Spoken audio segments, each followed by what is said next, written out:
This episode of the Jesse T Show is brought to you by 46 and 2 Wealth Partners. This year, many people have lots of money questions. Finding the right information can be tough, and more importantly, finding someone that you like and have confidence in is even tougher. If you'd like to keep more of your money, and more importantly, if you'd like to stop trading time for money and live the life you deserve, contact 46 and 2 Wealth Partners today. Right now, Jesse T Show listeners will receive a free 15-minute phone call that will leave you with at least one idea on how to keep or make more money. Text promo code Jesse T Show to phone number 202-301-4503. Kristan, welcome to the show. Oh, thank you, Jesse. I'm delighted to be here. I'm really looking forward to our time together. Yeah, we've had a great start so far. We've already had a good warm up, great conversation, talking about many different things from government to travel to lettuce to rebellious natures. So I'm excited to keep that conversation going. So how are things out there in California this morning? Well, today they are beautiful. You'd have to be under a rock not to know that, we've had fires, we've had earthquakes, we've had the heat. So actually this morning is quite beautiful. I'm very happy to be here in Southern California. And and it's, as I mentioned earlier, I love Mondays. This is a Monday that we're recording on. And so it always feels like this super fresh start to the week.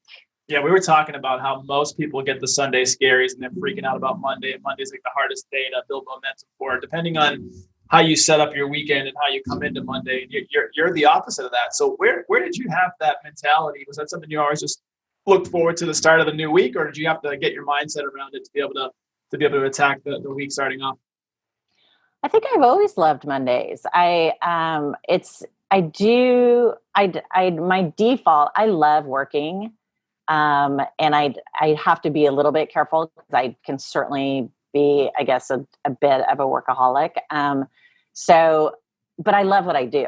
I mean, so, it's one of those situations. I am pretty conscientious about my Sundays, and it's funny because there was a brief moment in time where I did have that gloom of Sunday. And, it was really when I was doing work that wasn't that engaging or exciting to me. And so it is, so I think that I try to keep Sundays I like to see family and I like to, get some stuff done and I like to put my feet up if I can and maybe read or something like that. But I do try to be fairly mindful with Sundays, just not putting too much pressure on myself. And then, and I will do, sometimes I don't like to do it too close to bed, but sometimes it ends up being right before I go to bed just because it does. I will kind of map out my week. I am a huge believer of pen to paper. So I will do kind of a flow chart of in a sense of what the upcoming week is going to look like. And then the other thing I try to do is I try to wake up each morning and think of a word that I want to associate with the day. What's today's word? Today's word is really about being imaginative. I think you and I were both talking about what LinkedIn has been like for us to a certain extent during this COVID period. And I was sharing with someone that I've actually had some of my most interesting conversations with folks that I've met on LinkedIn. And there's a lot that, that are folks that maybe you're not going to connect with, but gosh, it's worth, I would just say it's worth doing LinkedIn right now. For me, because my previous kind of MO would be to just, I'm not really an intentional networker. I just end up doing stuff. And when I'm out in the world, it's like I end up talking to people or whatnot. So it I've been forced to be more intentional, and LinkedIn has been a great place for me to land. But I had this great conversation on, I guess it was Friday, with a gentleman who was talking about and it's because I love the idea of creativity. I have a fine art background. I also really try to remind myself, both in my professional and personal life, how do that remaining curious is like a great baseline, right? And particularly if you end up in kind of any kind of situation that it might be slightly uncomfortable or, confrontational.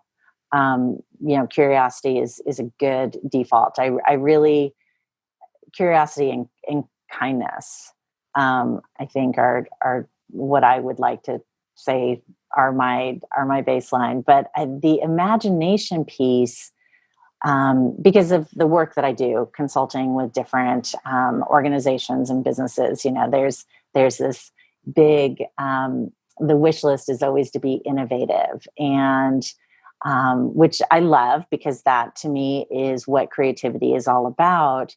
And this gentleman that I spoke with on Friday really kind of expanded that even further for me by suggesting that the starting place is imagination. And so how do we cultivate our imagination, and allow ourselves to really sink into that, and from there we can then be creative or innovative. And the other piece about imagination that I think is really interesting and so timely too is that imagination is required for empathy, right? Because when we are empathizing with the other, whether that's our child, our spouse, our client, our employee, we have to imagine what it's like to be in their shoes. Yeah. So I love that. I love the multifaceted utility of imagination, right? So you talk about imagination and creativity. Are you an artist? Did you grow up doing like any kind of painting, drawing, sketching, molding things, or is it just like a passion you had to kind of look at beautiful things that moved you? I do have a fine art major and degree.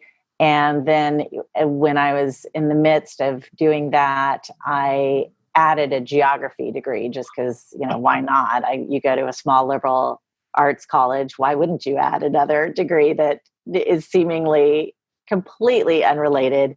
But what was interesting is my final, and I had to propose this to, the dean of students or whatever, because this was, it was beyond what was in the booklet kind of thing. And it really made sense. It's made sense. Just it's a real through line. I mean, so my final project, upon graduation, is when you're a fine art major. So I fell in love with printmaking.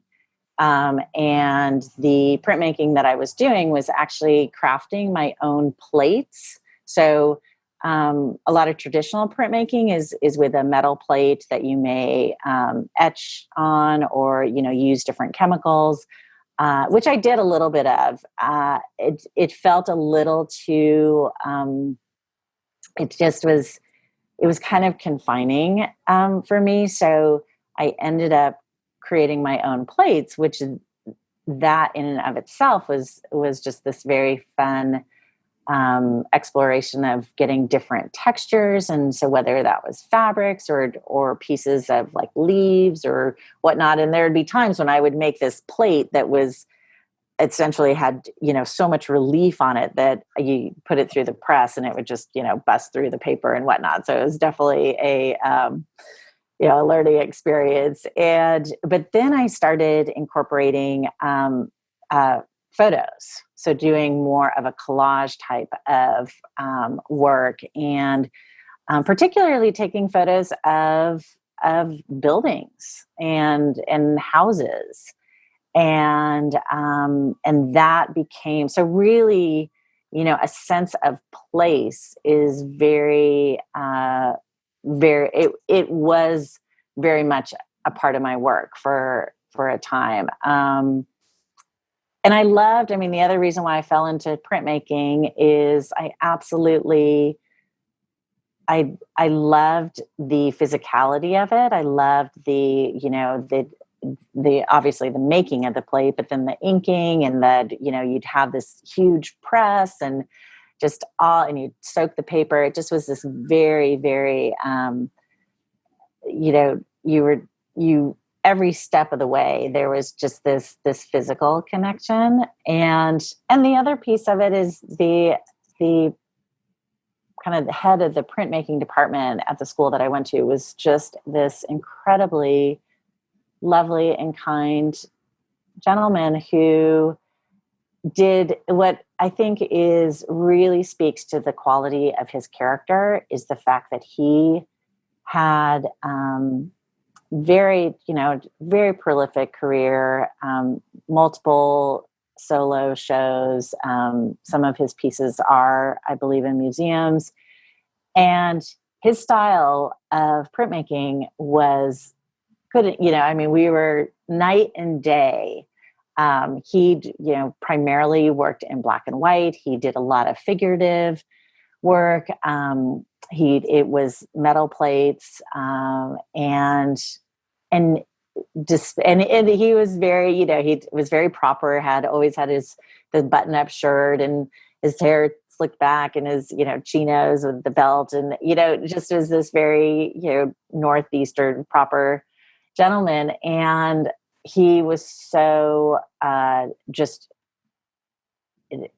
really, I think this is what you want in anyone who is in a role of being a teacher, is just so excited and welcoming of my vision. Beautiful. Beautiful. Are you doing any of that work today, or have you transitioned to something else creative? Like, what's your creative outlet these days? Well, it's funny because I was super clear when I graduated from college. I was like, you know what? I'm not doing an MFA. I really felt like I was, I think in part I was slightly intimidated, if I'm honest with myself. And I didn't know that, I don't know that I thought that I was good enough. And I wasn't willing to kind of put myself out there. And I didn't want to do the whole, I had friends who were moving to New York and getting, like 6 people in an apartment, and I wasn't going to do the starving artist thing. So I leapt right into work. And I had always, I've worked since I was 12, figuring out jobs. I was the kid roaming through the neighborhood, knocking on my neighbors' doors as soon as I got wind that they were going on vacation or something. I was like, you need someone to water your plants and take in your mail. I'm here. So so work, as I mentioned, is kind of this comfort zone for me. Right. But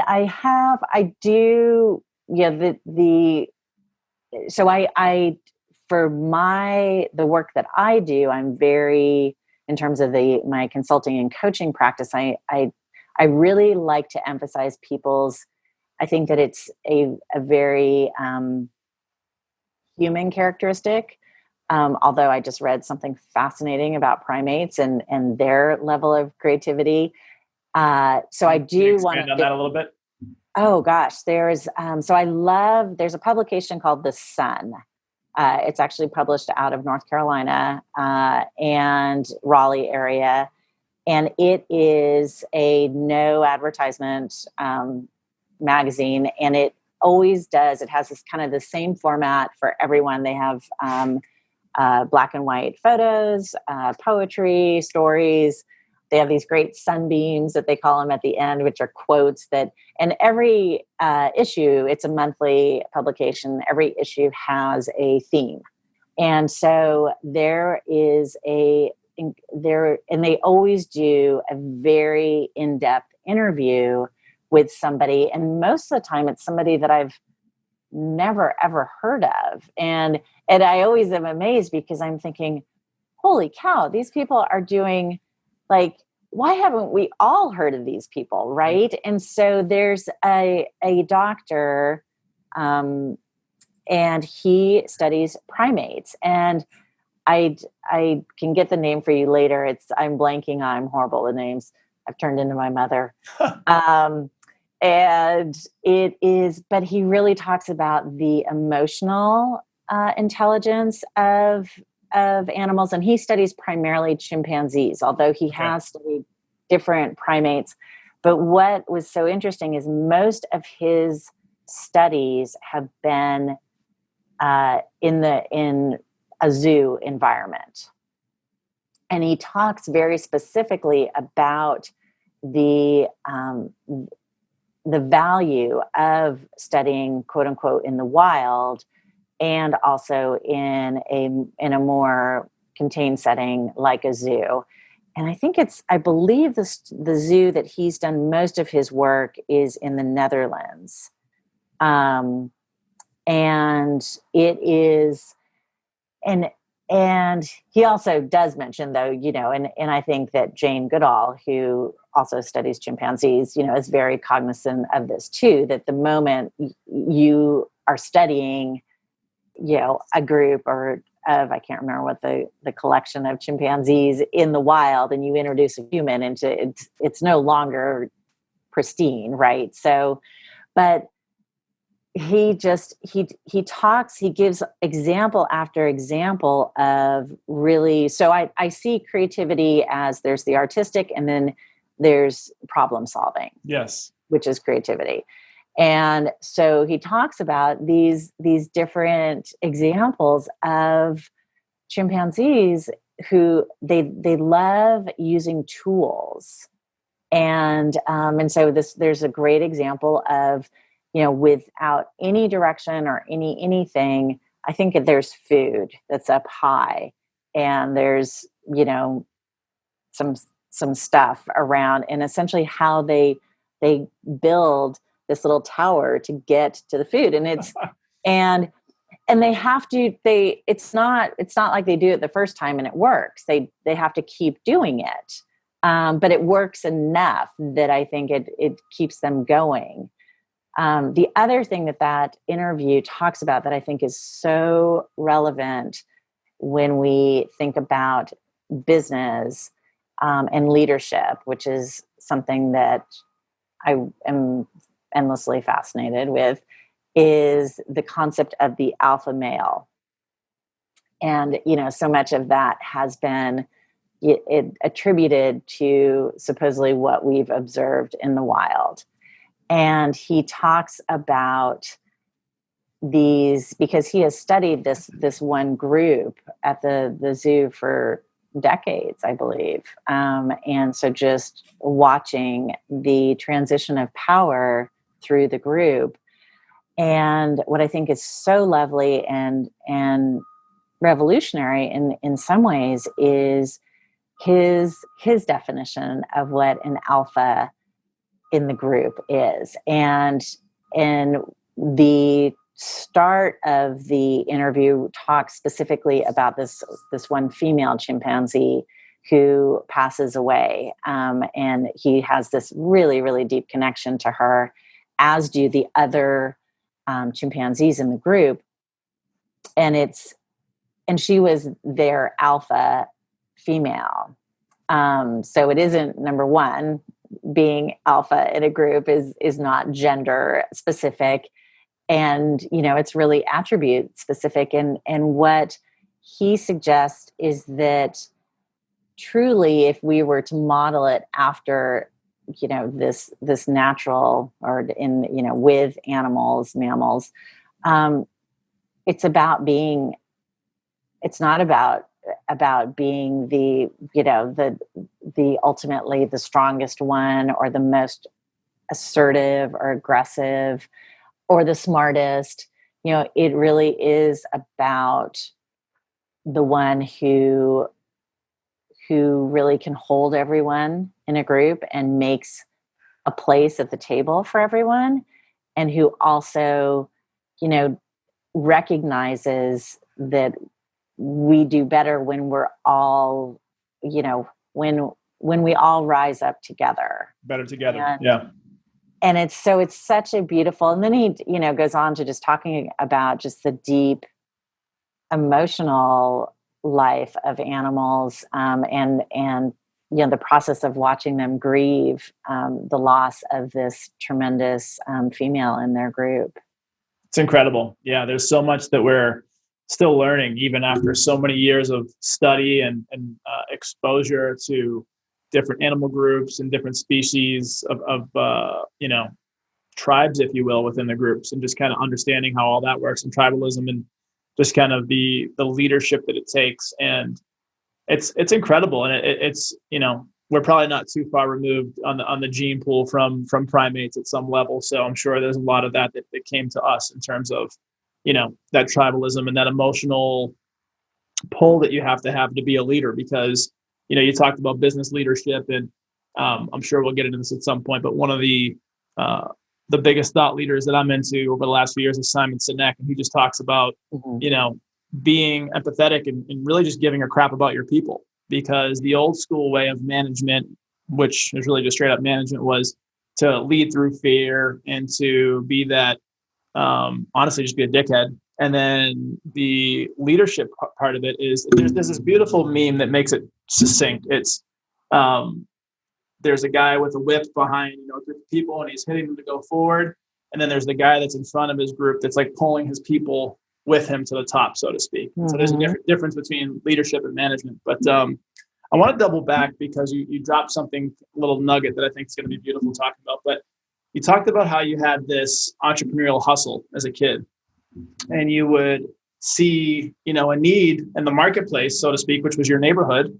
People would go on vacation, they needed things tended to. Where did you get that entrepreneurial hustle? Was it something that you saw, or was it something that was just kind of innate within you? And just to kind of give some context, I mean, I grew up very much the same way in terms of having an entrepreneurial spirit. So growing up in Boston, you know, there's a lot of opportunity around, and legal opportunity and non-legal opportunity. And I've partaken in both. But, you know, when I first started out, it was buying, selling, trading comic books, baseball cards, stuff that I was into.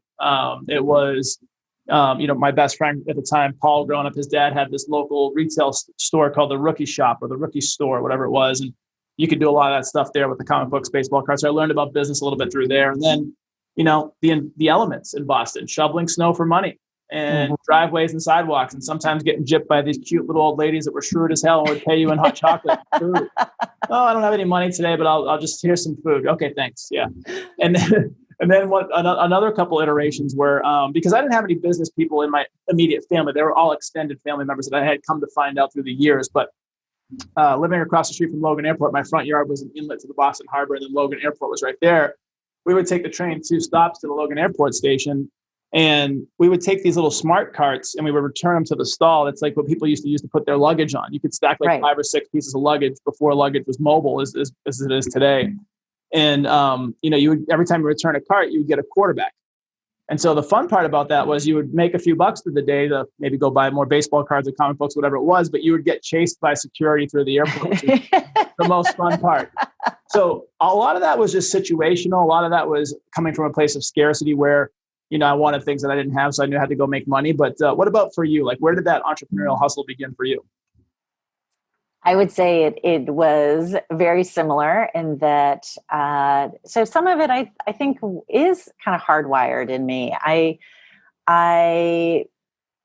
You know, I would see the opportunity, you know, that I remember one of oh boy, my new next door neighbors, they had a rose garden, and the rose garden, in the process of, I think, the transfer of ownership or whatnot, had just gotten this tremendous amount of weeds in it. And so that was kind of one of my first introductions to my new neighbor. Is I said, you know, I can weed your garden. And they hired me, and boy, that was a great lesson because I completely, I think I got $5 an hour, and it was the hardest thing. And it was one of those things where it's like, it was probably, I don't know, let's just say 25 feet long. And I was I was in the weeds.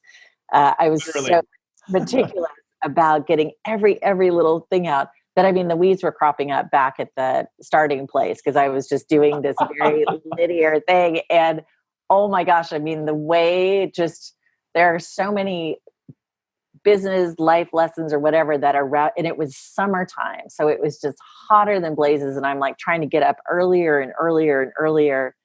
So that was a very interesting, that was one that really stood out. But I think really, it's, my parents divorced when I was 4.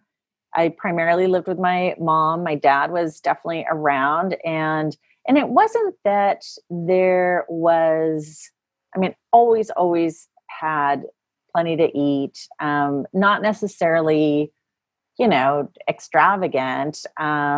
It was, it was when like plain wrap, canned goods were available. And so we were definitely buying the plain wrap, and it was, and I think it also, what was interesting too, is that my mom's grandmother, who lived in Southern California and lived right, nearby, she grew up, big family, not a lot of resources. And so so much of her kind of cooking and food was really, you buy the whole chicken, and then you do all the different things that you're going to do with it. Right. Yeah. And you end up with chicken soup at the end of it. Of course. Yeah. Yeah. So there's, and I think, so there was a scarcity mentality, from both sides of my family, but the way that they responded to that was completely 180 degrees, so my mom and my grandmother on that side, always just, no savings, no nothing. And always stressed about money. And always, but also always ready just to have a good time. Cause Right. it was like, well, I mean, it could all come crashing Live down for tomorrow. today. So Yeah. we're going to live for today, and so, if you got that extra, that unexpected windfall of whatever it was, it's like, well, let's have a party. Yeah. Right. And That's how my mom was, for sure. oh my gosh. So there's that, which is super fun and spontaneous, but a little, kind of, there's always a sense of uncertainty. Yep. Other, side of the family, my dad and his parents, the scarcity mentality there was really much more about my grandparents, growing up during the Depression. Yeah. And which my other grandmother did too, but just and so having resources, but not necessarily being very frugal.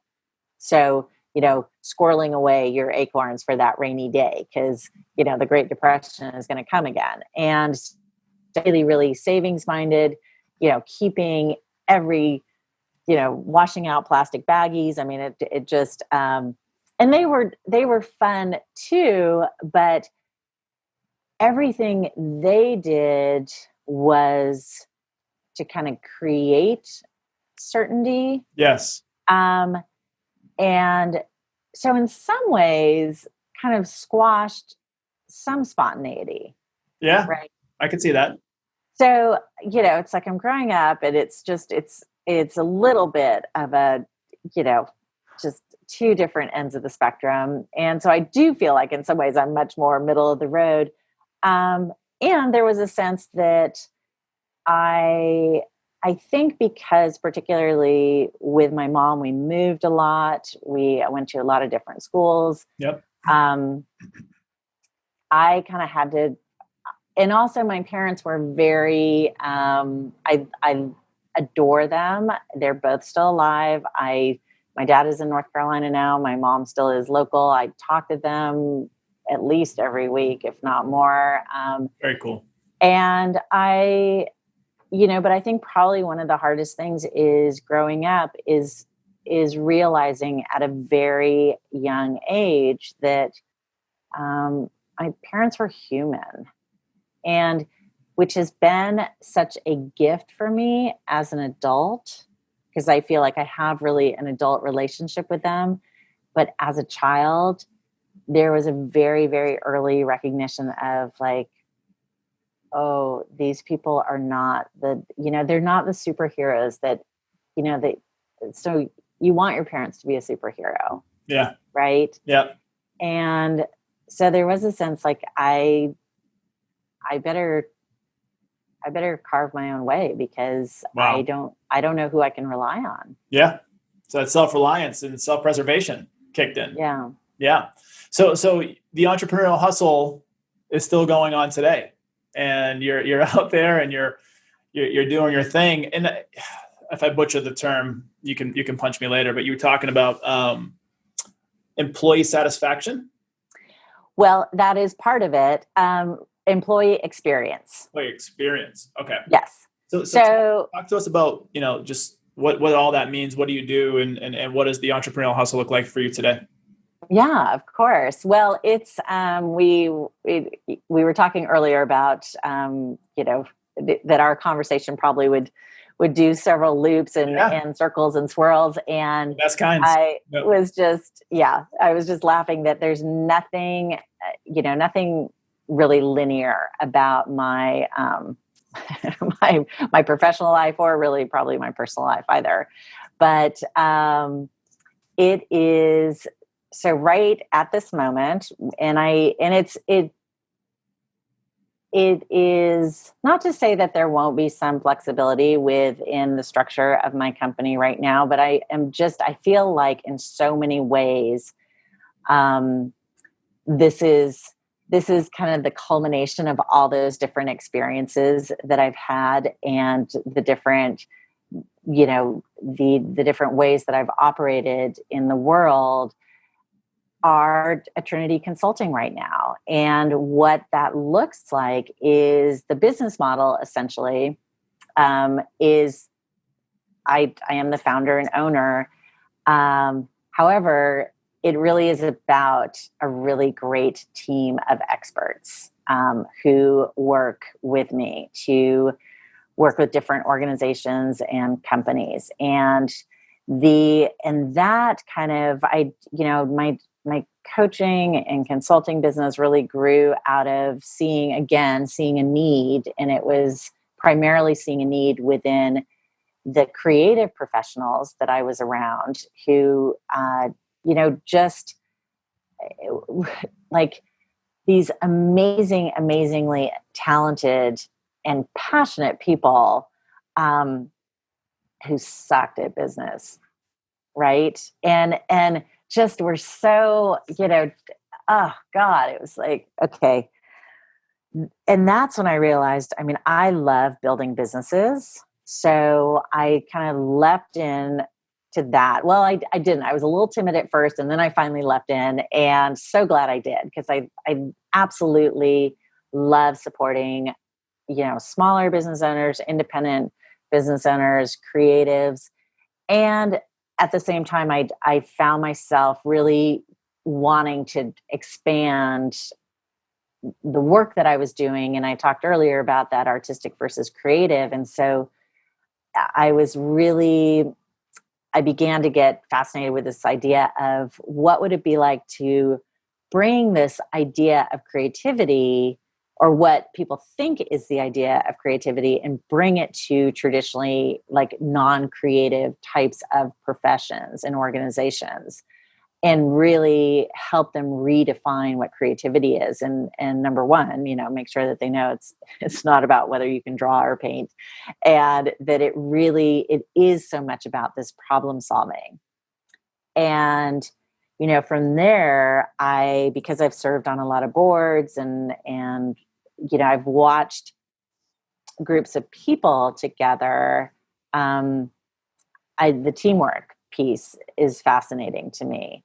And when you get groups of people together, and if you can, and how do you work well together? I mean, I'm an only child, and I am just, so I'm endlessly, so I almost see, like, especially on these boards, it was so clear to me that, how much familial, stuff people bring to their professional life. Have you ever read the book Birth Order?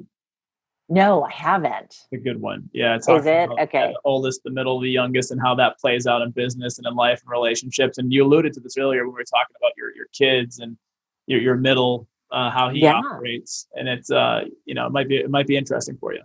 Oh, that would be super interesting for me. Yeah. And I very intentionally wanted more than one child. And, and it has been, just endlessly, they don't know it. They're my little laboratory that I just watch their behaviors. But yeah, and then just watching, like I said, kind of observing, as a board member in these different circumstances. And of course, different, for a while I took some time off to be with my kids. So different volunteer organizations, and that, also is always so interesting.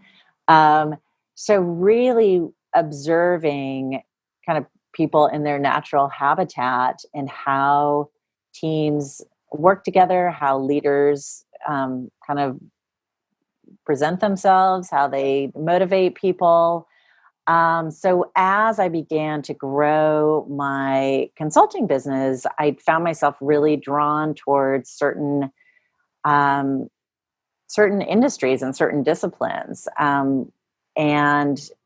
And the other thing that was so great is I also realized, oh my gosh, there's all these people that study different aspects of consulting and training and coaching and leadership and emotional intelligence. And, we are very active in the anti-racism and DEI space. And so,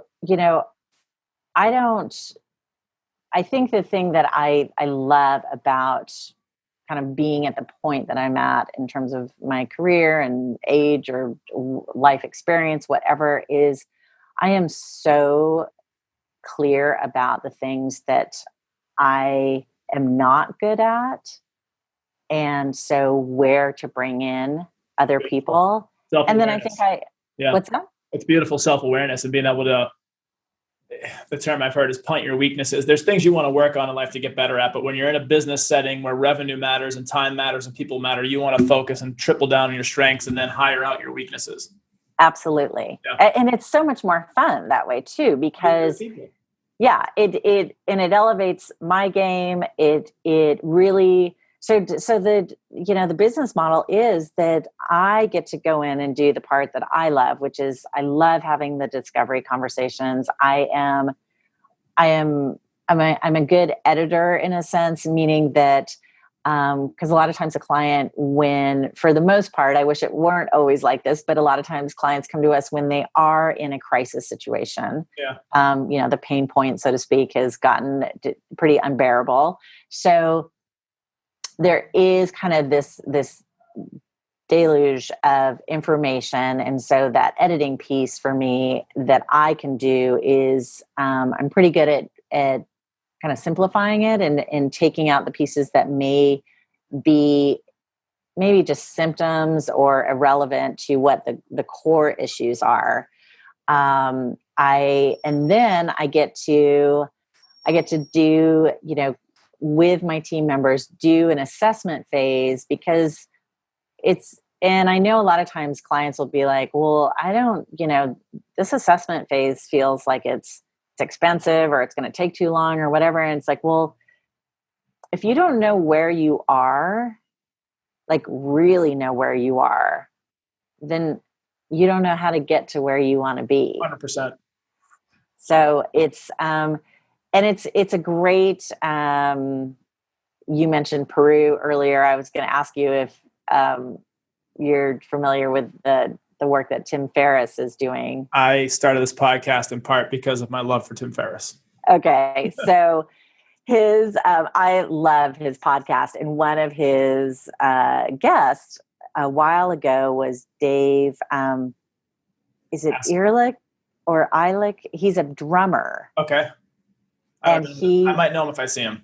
Yeah, he has, so he teaches people how to drum, but especially he's really in tune with, I guess he is a very accomplished drummer by all accounts has played with different, but he really teaches people like the posture and all these different things. But one of the favorite, I think the day of they may have had an in-person, because this was a while ago, interview. And I think he was wearing a t-shirt that said,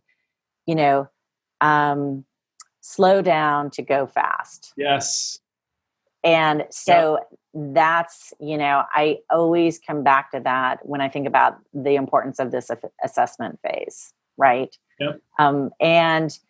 And I know, and then the other piece, the next building block is the matchmaking piece. So really, because I have this great team, picking the right people for the project. A lot of times, as I mentioned, because there is going to be an immediate need, it may be like a triage team, right at the beginning. Another thing about this business model, as I've conceived of it, is I have the ability my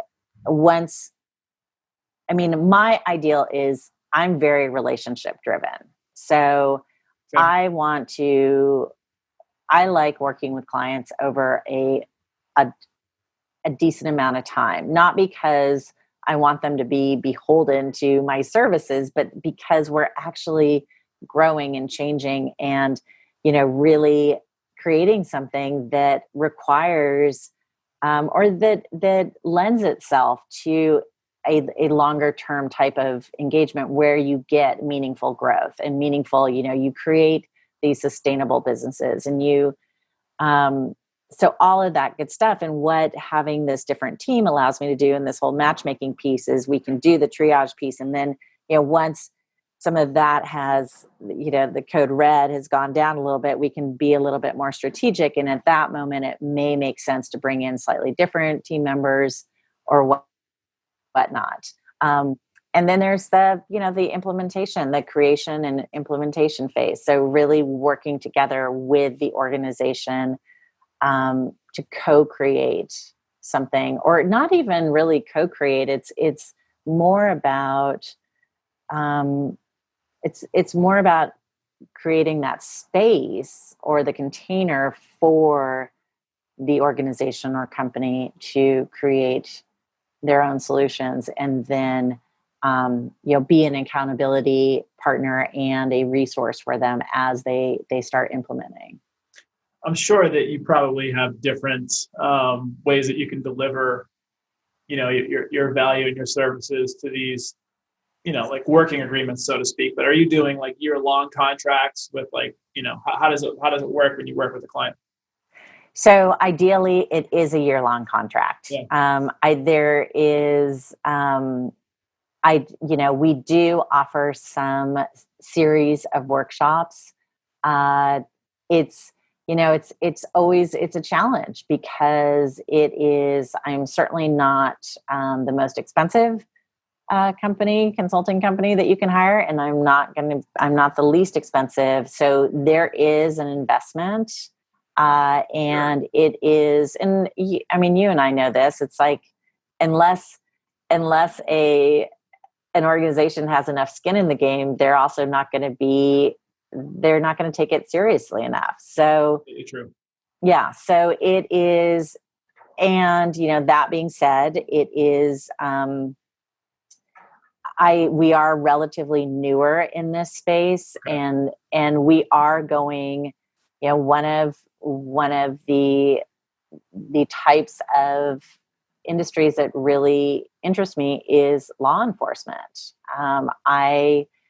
We talked about that I have I don't have any family members in law enforcement, but I do have, I have a long family history of people being, whether working for the government or serving in the Army, and just all, I think that public service in general, a lot of, I mentioned that, I mean, I have a long history of volunteering. I believe I deeply in being part of your community and giving back Being of and service. Yep. yeah, and being of service. And so I I feel really strongly about supporting law enforcement, and from the standpoint, I'm not. I know that there's challenges, and I want law enforcement to be attracting and retaining the absolute best talent Yeah. they can. Yeah. Because when we look at, if we talk about team training, so to speak, we know that in a corporate setting, that I mean, we actually didn't know this. There's a really great study that highlights how detrimental one underperforming or negative team member is to the overall team. Oh yeah. And that it's exponential, Yeah. right?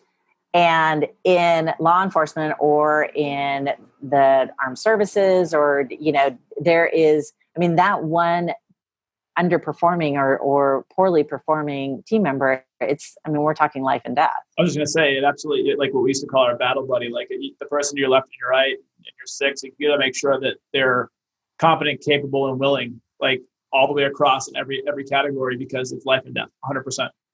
Yeah. So, and I mentioned a little bit ago that the other area that I just am deeply moved to do more work in is anti-racism and DEI, because at the beginning of this segue that you were asking about what is employee satisfaction, and I was saying it's employee experience. And so to circle back to that, employee experience is employee satisfaction, it's employee engagement, it is retention and attracting the best people. It's all those things, and it's empathy, and it's and one of, there's a fascinating study that I don't know, it may be a while ago now, that Google requested, and it was about how do we determine what are the components of highly effective teams. And so that it was like, oh, is it the years of experience in the industry? Is it the educational background? Is it the what are all these? And they were trying, is it the age? Is it a mix of genders, or just every variable they were looking at. And what they ultimately found is that it was psychological safety. So it was how do you create, because essentially all of the work that I do, so much of it, let's say, is around communication. Yep. And so how do you there's a lot of lip service played, or spent on let's transparency and clarity and being able to everyone has a seat at the table, but we know that that's not necessarily the case everywhere, and Yep. and there are some things that there's conscious bias and there's unconscious bias. So you're doing a lot of work to kind of fix schisms within companies and bridge relationships together and open up communication and drive revenues and drive performance and happiness and engagement. What are some of the common things that you see businesses at any level doing wrong? And wrong might be the wrong word, but just could be doing better. Well, I do think that I think it's always helpful to look at your mission, vision, and values, right? And that's one of the things that I like to, when I am, meeting with different stakeholders and, the staff, the employees, just all, horizontally and vertically within an organization. I love to find out how closely they feel that the organization is operating in what they have put forth as their mission, vision, and values. And, and a lot of times there are certain ways that they are living into that are really apparent and obvious. And so that's great.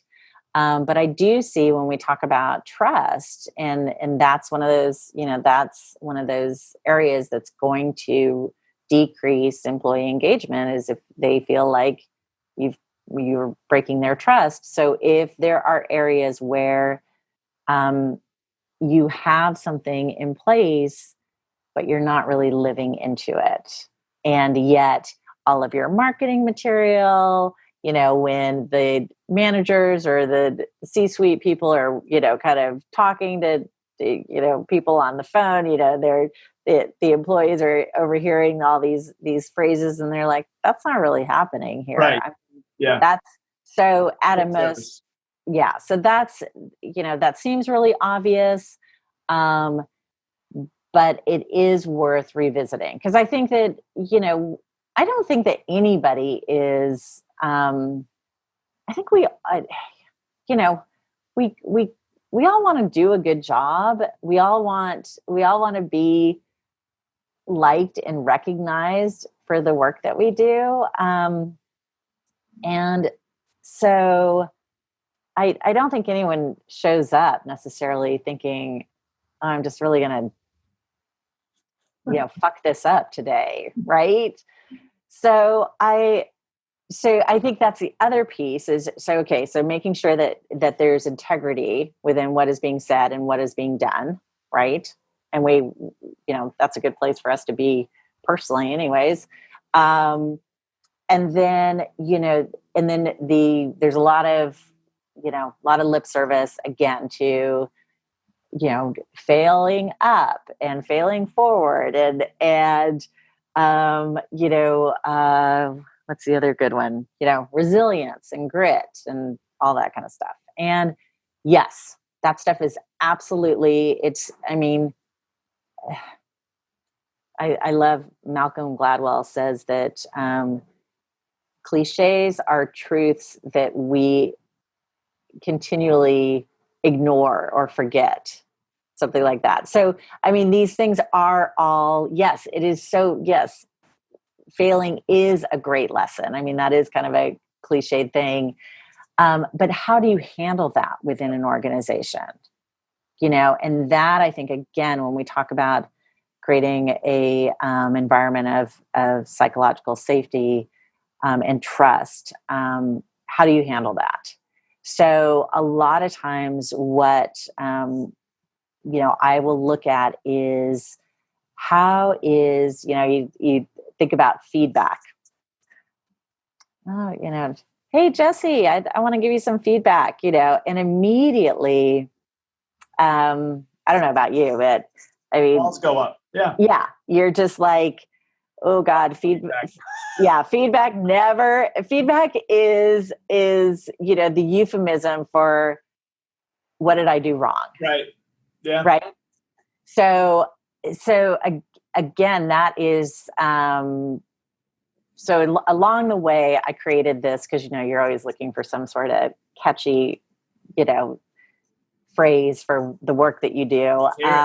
And so I have the 4 S's of success. And those are systems, structure, strategy, and space. Love it.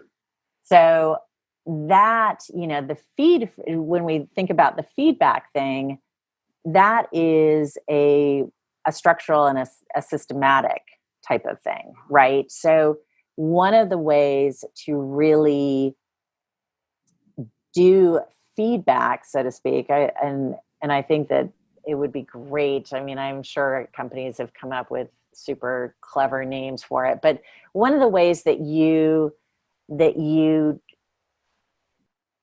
it better essentially is you have consistent check-ins, both maybe in a team setting, depending on the organization, and in a one-on-one type of situation. So rather than having these moments where it's, the call or the email or the Slack or the whatever, that you're having consistent check-ins. And so it is, you really, and hopefully some of those times there's going to be essentially nothing to talk about. And those are sometimes the best conversations. I mean, I think about, on and off, I've gone to therapy over the years, and it's like, some days you're like, oh my God, I can't wait to go to therapy because I've got all of this stuff I have to talk about. Yeah. And then there are those days where you're like, gosh, I'm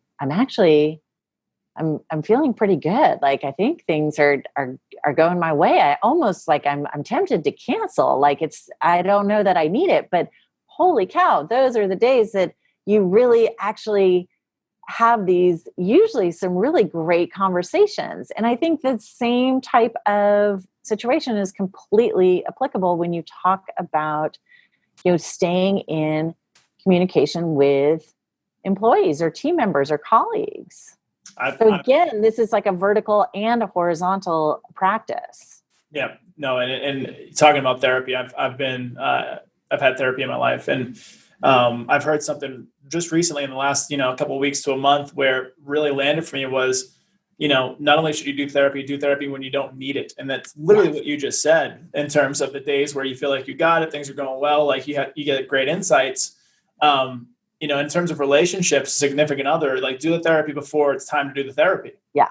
And that hit me like a ton of bricks. And I'm like, for the rest of my life, I will always operate there because I'm a huge fan of, I'm a counselor, I'm a wealth manager, but having wise counsel around me and not being the smartest person in the room so that I can grow and I can level up and I can learn and trade notes. And so in that same vein for you, who do you turn to for inspiration or education, whether they're personal mentors, colleagues, or even like thought leaders? We talked about Tim Ferriss. I'm sure there's other people in the business leadership space, but who really helps you when you're looking to grow during certain periods of business or personal life?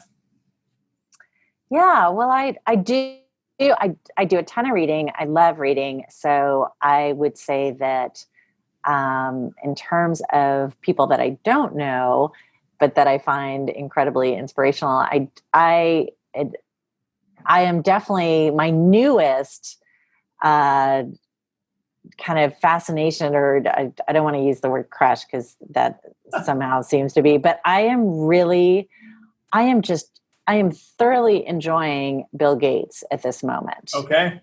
And I don't know that I ever really, of course, who Bill Gates is and you kind of know what the lore is and stuff like that. But I am just, I'm really, there's a great interview with him in Fortune magazine. I think it was this month's issue. I really, and a dear friend of mine actually pointed out to me why Bill Gates, is, especially with the Bill and Melinda Gates Foundation, the work that they've been able to do, which is just, it's so inspiring to me. And it on so many levels. I love what they're doing. And I think and I love the fact that they are in partnership with this. And I love, as a woman, I love the fact that I think that, I don't know, I would hazard a guess that he may have not gone down this road had it not been for her influence too. So I really, yeah, I love, I love both of them, but it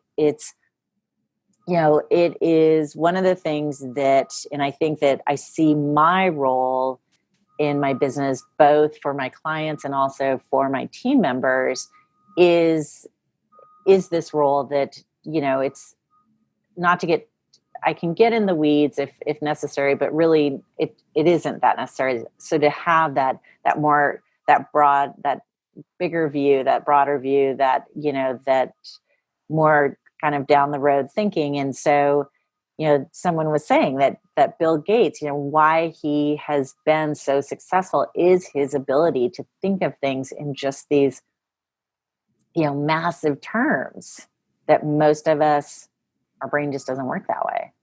So I've had some quasi interactions through the last couple of years, just even being in the same building with Bill Gates, because I go to the Berkshire Hathaway meeting, which Okay. is in Omaha every year, and it's basically Woodstock for financial and like business nerds. It's actually pretty fun, which is strange. That's not my normal scene, but but I go there, and you hear Warren Buffett, who's Bill Gates, one of his best friends and top advisors, talking about the economy and his company and what's going on. And Bill Gates is always there, and it's just, there's a wealth of information and knowledge. Just, you have some of the most successful people in the world in one room. So it's hard not to bump into someone that can share some insights with you that are inspiring. So I'm all about the learning from people. Now, what about the, obviously when you're a business owner and, you're a mom and you're so many things to so many people, what keeps you healthy? Because you have to be healthy as a business owner. And that's the biggest form of wealth from what I've seen. I deal with a lot of people with money, and they would give up their money in a heartbeat to be healthy if there was something wrong with them. Most of them anyway.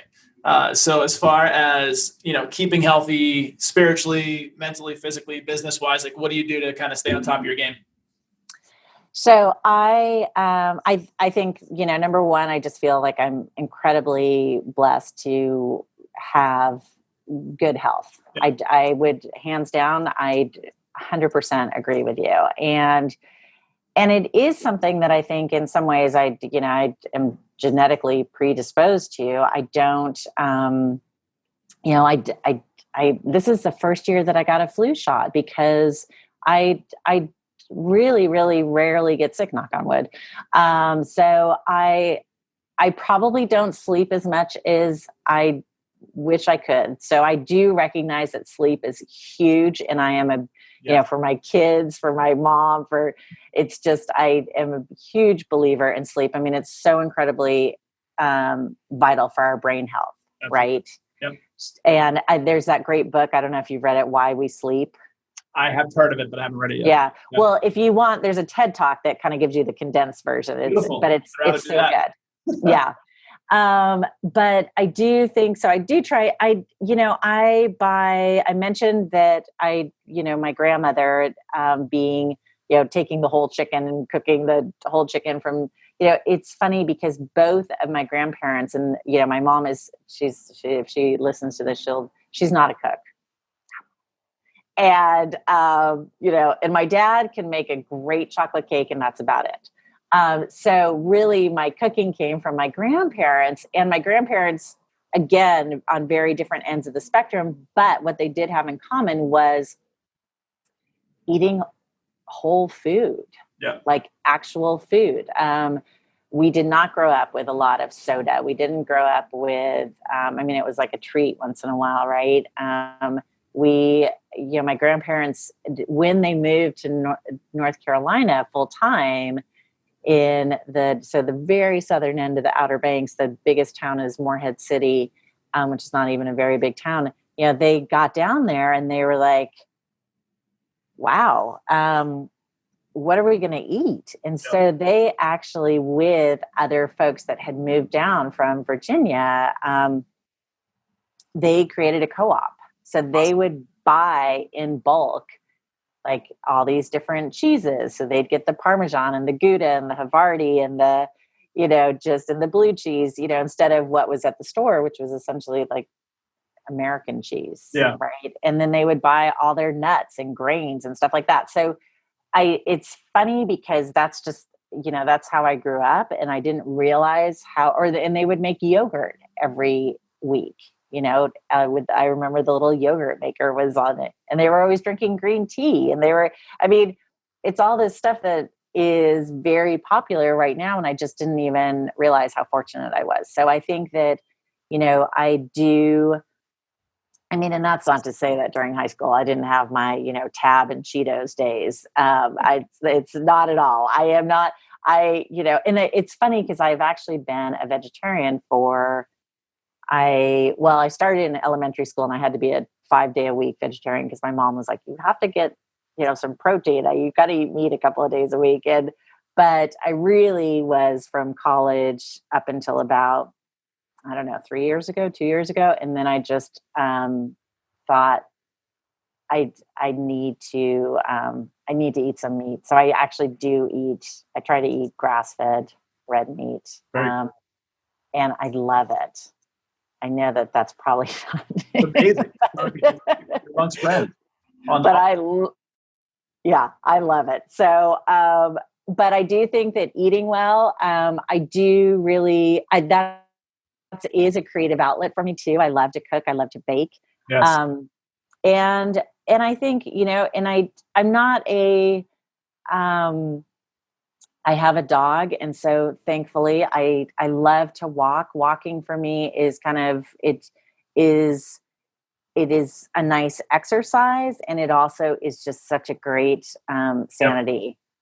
It's so good. You can meditate, you can think through problems, you can just kind of enjoy and being here. There's so much positive to it. Yeah. The walking piece is really good. And I also just see stuff when you're walking, right? That's so much stuff. Sometimes things you might not want to see. Oh my gosh. Well, it's so funny because one of my little kind of quirky side things that I decided to do. So I'm not really a big social media person. I mean, I try.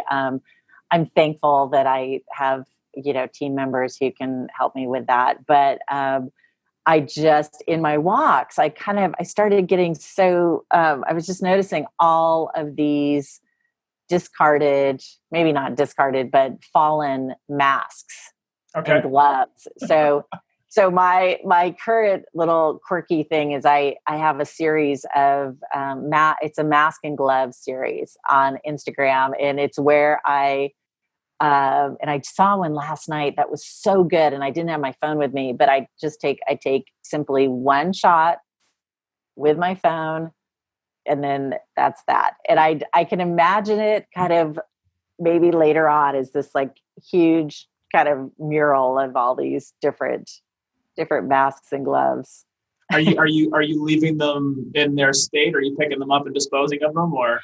That would actually be a good thing if I pick them up, and maybe I need to start doing that.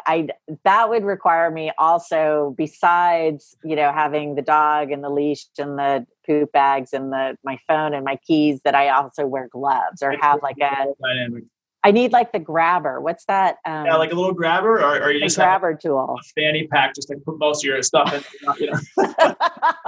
Which, listen, I'm actually gonna go the route of a fanny pack one day too. I think it's super. No, it came back. The fanny pack actually came back. I have been resisting that, but it's definitely back. I'm going fanny pack. Well, listen, Kristan, it's been an absolute pleasure having you on the podcast. You are very insightful. We're excited to get this out to the masses, so a few people that haven't heard about you and your mission can hear more about your journey. She's the mighty, the powerful, the amazing Kristan Browne. I'm Jesse T. Be sure to catch us on next week's episode of The Jesse T Show.